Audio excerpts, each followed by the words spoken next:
క్రైస్తలో December 22వ తేదీ 2024. ఈరోజు దేవుని వాక్యం. ఆయనను మనలను ప్రేమించిన వాని ద్వారా మనము వీటన్నిటిలో అత్యధిక విజయం పొందుచున్నాము. రోమీయులకు రాసిన పత్రిక 8వ అధ్యాయం 37వ వచనం. క్రీస్తులో నిలిచియుండుటకు, ఆయనలో విశ్రమించుటకు, ఆయనతో ఉండుటకు మనము ఆజ్ఞాపించబడ్డాము. మరియు ఈ ఒక్క పునాదిపై విశ్వాసం స్థాపించబడినప్పుడు ఏది మన నిరీక్షణను నాశనం చేయదు, మన విశ్వాసాన్ని కూల్చివేయదు, మన శాంతికి భంగం కలిగించదు.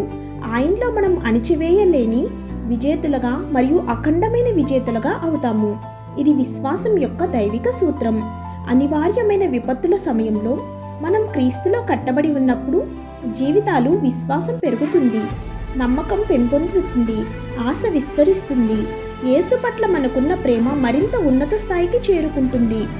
మనం ఆయన కృపలో మరియు ఆయన్ను గూర్చిన జ్ఞానంలో వృద్ధి చెందుతాము. ఆమేన్. God bless you.